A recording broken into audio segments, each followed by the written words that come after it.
भगवान की शरण में जिसका निवास होगा, जग में कभी ना उसका चेहरा उदास होगा। इतिहास के अंदर अनेक घटनाएं मिलती हैं। महापुरुषों के जीवन को आप पढ़ेंगे, पहाड़ जैसा दुख सामने खड़ा हुआ है, पहाड़ जैसी विपत्ति सामने खड़ी हुई है, पर भगवान के भक्त के ऊपर एक मुस्कुराहट है, एक तेज है।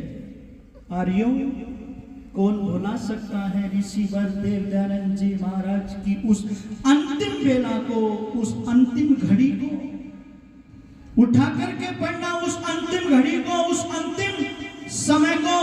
आपकी आंखों से अश्रुधारा बह चलेगी, अश्रुधारा बह चलेगी।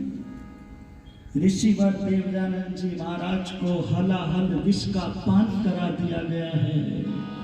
विष फफोले बनकर के फूट रहा है। डॉक्टर अली मर्दान कहता है, जिसको इतना भयानक विष दे दिया है, अरे उसके चेहरे पर कोई विकार नहीं है। मैंने धरती पर सहनशीलता का, धैर्य का इतना बड़ा व्यक्ति दूसरा नहीं देखा है। और उस घड़ी में ऋषिवर देव दयानंद जी महाराज वेद के मंत्रों का मनोहर गान कर रहे हैं। उस स्थिति में भी परम पिता परमात्मा का धन्यवाद कर रहे हैं। प्रभु, वेद का भाष्य अभी अधूरा रह गया है। प्रभु, तेरी यही इच्छा है। जो भक्त खड़े हुए थे आत्मा राम, जिन भक्तों ने सेवा की थी, उनसे कहने लगे, तुम क्या चाहते हो? आंखों में से अश्रुधारा धार बहती हुई बस यही बोले, स्वामी जी, बस आपका स्वास्थ्य ठीक हो जाए, आप ठीक हो जाए, इससे अलग और कोई कामना ना आपसे है ना ईश्वर से है। तो ऋषि ने कहा, अरे ये शरीर तो नाशवान है, अब ये शरीर काम करने लायक नहीं रहा है। ओहो, उस अंतिम दृश्य को देखने वाले लोग बड़े धन्य धन्य होंगे।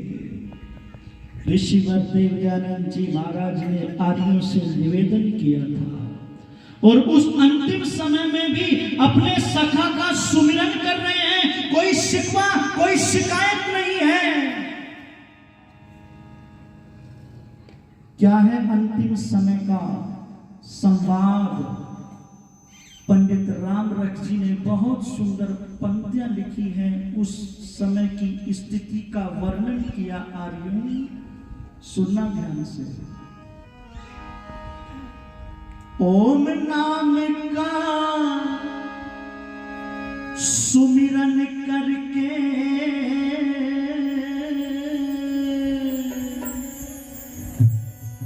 हंसते हंसते चल दिए। ओम नाम का सुमिरन करके हंसते हंसते चल दिए। आर्य जनों से योगी अंतिम, आर्य जनों से योगी अंतिम करके नमस्ते चल दिए। ओम नाम का सुमिरन करके हंसते हंसते चल दिए। ओम नाम का सुमिरन करके हंसते हंसते चल दिए। आर्य जनों से योगी अंतिम, आर्य जनों से योगी अंतिम करके नमस्ते चल दिए। ओम नाम का सुमिरन करके हंसते हंसते चल दिए। ओम नाम का सुमिरन करके हंसते हंसते चल दिए।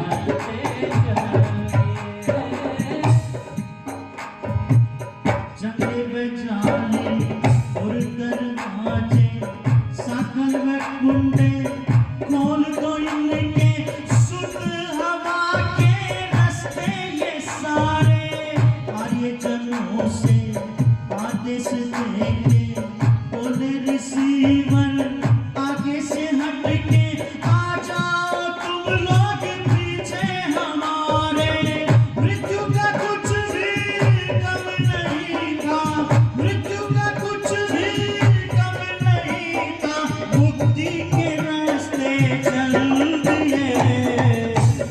नाम का सुमिरन करके हंसते हंसते चल दिए।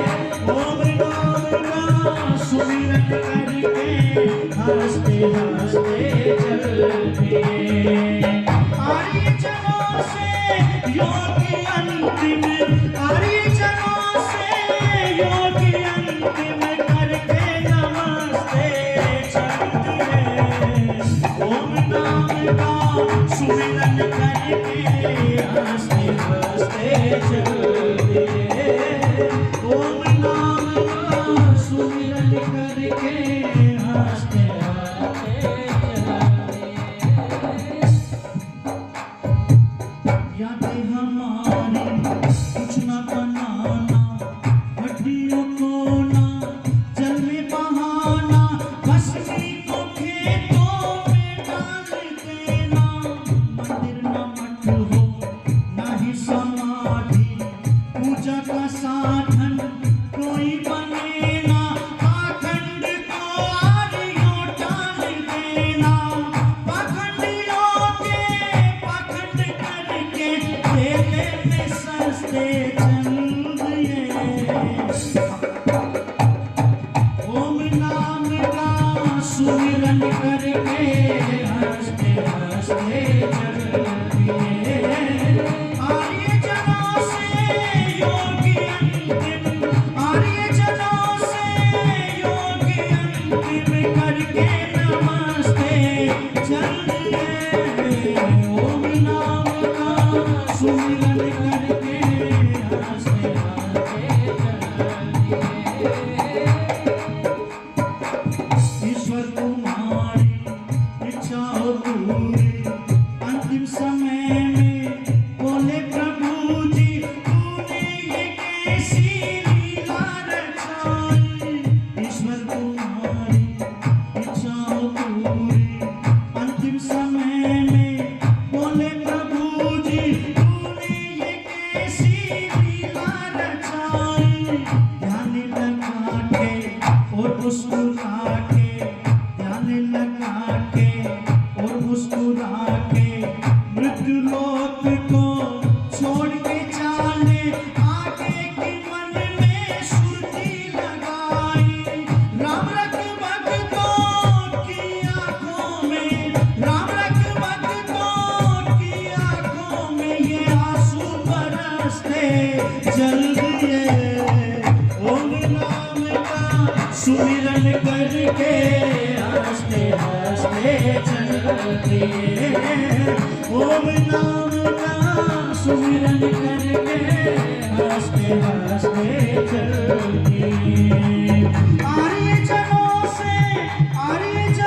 से योगी अंतिम करके नमस्ते चल दिए। ओम नाम का सुमिरन करके हंसते हंसते चल दिए। हंसते हंसते चल दिए। मुक्ति के रास्ते चल दिए। मुक्ति के रास्ते चल दिए। हंसते हंसते चल दिए।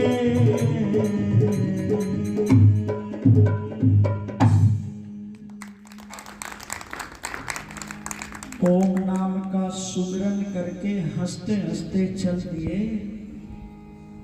आर्य जनों से योगी अंतिम करके नमस्ते चल दिए। मृत्यु का कुछ भी गम नहीं था, मुक्ति के रास्ते चल दिए। मैं निवेदन करने लगा हूं कि परम पिता परमात्मा का जो भक्त होता है उसका चेहरा कभी भी उदास नहीं होता है। वो जीवन की राह में कभी भी हताश और निराश नहीं होता है। जिसका परम पिता परमात्मा की शरण में निवास हो जाता है। श्री राम के जीवन को देखना आप लोग, एक और तो राज्याभिषेक की तैयारी हो रही है और दूसरी ओर वन गमन की तैयारी हो रही है। महर्षि वाल्मीकि लिखते हैं कि उस समय में चेहरे पर कोई विकार नहीं था, योगियों की तरह से चेहरे पर एक प्रसन्नता थी। मर्यादा पुरुषोत्तम श्री राम के जीवन के अंदर परम पिता परमात्मा का सामीप्य प्राप्त कर लिया था, उस भगवत तत्व के आशीर्वाद को प्राप्त कर लिया था। मैं आपसे चर्चा करने लगा हूं कि परम पिता परमात्मा की भक्ति जीवन के अंदर मजबूती प्रदान करती है, जीवन को उन्नत करती है। इसलिए ये अवसर दिया है परम पिता परमात्मा ने। इस अवसर का लाभ उठा लो, इस अवसर से उस परम पिता परमात्मा के साथ में अपनी मित्रता कर लो, उस परम पिता परमात्मा से अपना प्यार बढ़ा लो। प्यार हम सबसे प्यार करते हैं, पर किसी से प्यार नहीं करते तो परमात्मा से प्यार नहीं करते। वो परमात्मा हमसे प्यार करता है, वो परमात्मा हमारा सखा है, वो तो मित्र बना हुआ है, पर हम मित्रता नहीं निभा रहे, उस परमात्मा को अपना प्रियतम सखा नहीं मान रहे हैं। हमारे ऋषियों ने कहा कि जो उस परम पिता परमात्मा की भक्ति नहीं करता है वो कृतघ्न है और महामूर्ख है, महामूर्ख। और यही समय है भगवान की भक्ति करने का। बुढ़ापा तो एक गिरती हुई दीवार है। बुढ़ापा आ गया यारो, बड़ी मुश्किल से कटता है। ना बिस्तर से हम उठते, ना बिस्तरा हमसे उठता। बुढ़ापे में तो कहीं दाढ़ में दर्द, कहीं घुटनों में दर्द, कहीं पैर सो गया, कहीं दिखना बंद, कहीं कहीं कुछ, कहीं कुछ। पर हमारे कवियों ने बहुत सुंदर भजन लिखा, यदि धीरे धीरे धीरे धीरे रोज करोगे ना तो एक दिन परमात्मा से मुलाकात हो जाएगी, और एक मुलाकात जरूरी है। इसलिए बहुत सुंदर पंक्तियां लिखी हैं। बस समय तोड़ चला है, उसको कह करके बस वाणी को विराम दूंगा। आदरणीय हमारे सूबेदार जी भी 100 रुपए देकर के मुझे सम्मानित कर रहे हैं। आदरणीय सूबेदार जी का धन्यवाद। चंद पंक्तियां सुनिएगा, फिर वाणी को विराम।